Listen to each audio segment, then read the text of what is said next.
Xiaomi seems to have put the Redmi series on steroids. Kinda feels like we have a new Redmi phone launched almost every other day now.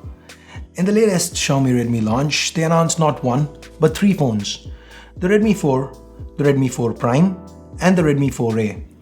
In this video, let's take a look at the top spec variant, the Redmi 4 Prime.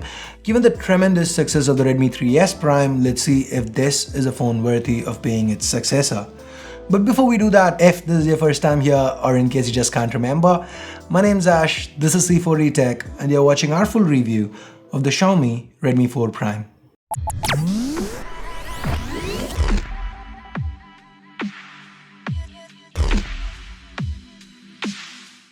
As always, let's start with the built-in design. Like I said in the unboxing, the Redmi 4 feels like a miniature Redmi Note 4. The chamfered metal, the 2.5D glass, the speaker grills, the metal back. But look closer and there are a couple of differences. The top of the back doesn't have an antenna line but is entirely plastic. That's for reception, but the color is a little off. The keys still aren't backlit, the sensor is shaped a little different, and of course the display is smaller.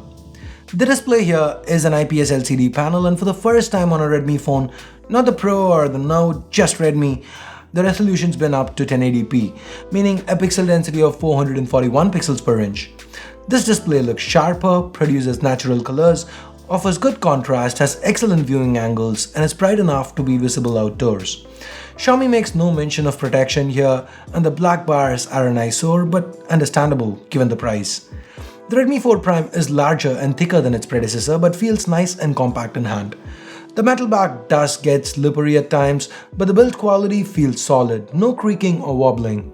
The chamfered edges and metal body give it a premium feel. This phone is less than 9mm thick and weighs in at around 155 grams. That, coupled with how compact it feels, it is very single-hand usage friendly. That is, once you get used to that slippery back. Now the Redmi 4 Prime is not just all looks either.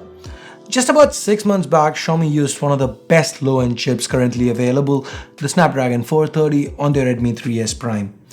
Now despite that, they've upped their game, because underneath the hood, the Redmi 4 Prime is powered by the octa-core Snapdragon 625 chip, the same one Asus uses in their phones that cost about 3 times more.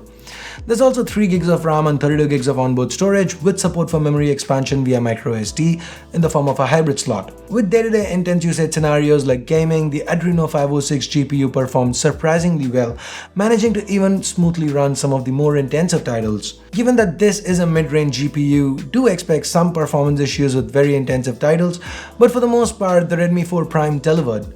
The audio via the internal speaker was quite loud too. Remember, the Snapdragon 625 chip inside is built on the 14nm manufacturing process.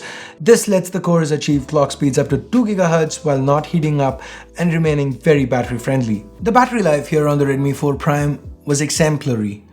This phone is powered by a 4100 mAh battery, and with moderate usage, I was able to get over 2 days of usage on a single charge. Testing this battery out was a nightmare. We used this phone for 7 days. Day 1, testing the camera. Day 2, benchmarking and gaming.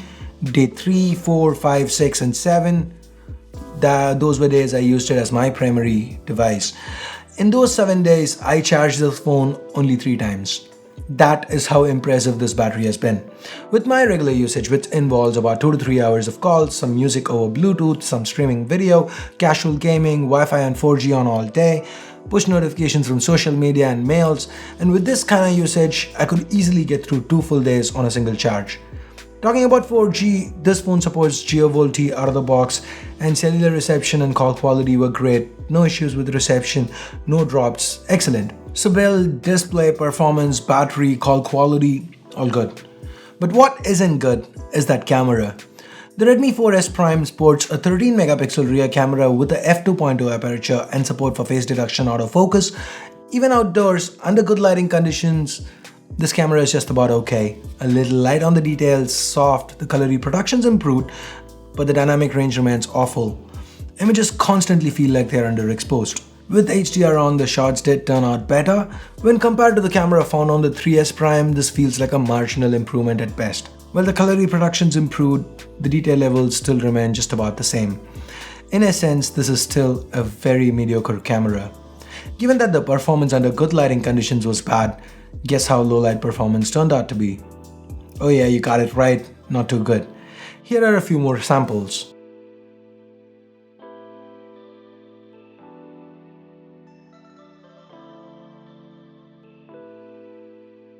This camera can shoot 1080p videos at 30 frames per second and the footage was just about acceptable. A lot of software over-sharpening was visible. The poor dynamic range again reflects here, subpar. The Redmi 4 Prime features a 5-megapixel f2.2 front-facing camera, just like its predecessor. While the detail's better, the colors come across as more washed out than on the Redmi 3S Prime. Now let's quickly jump to the software. The Redmi 4 Prime runs on Android 6 Marshmallow with Xiaomi's custom MIUI 8 on top. MIUI 8 is a highly skinned version of Android and doesn't come with an app drawer. It does have a lot of customization options that we've seen way too many times for me to get into in this video. Whether it's browsing or loading apps, the 4 Prime is reasonably quick.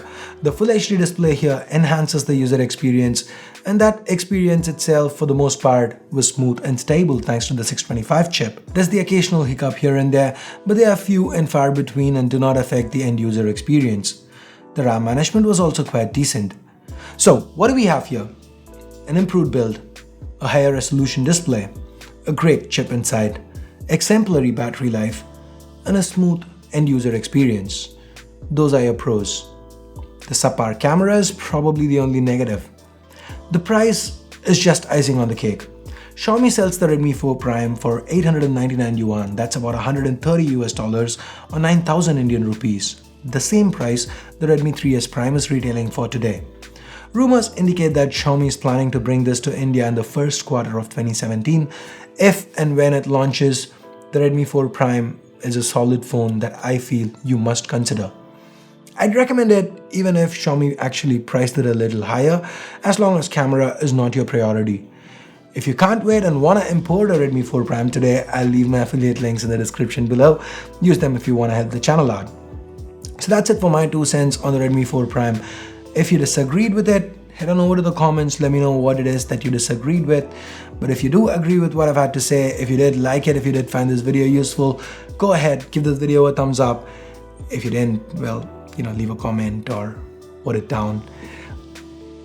I just can't really get myself to say vote it down. Sometimes I end up with this, but whatever. Anyway, subscribe for more videos like this.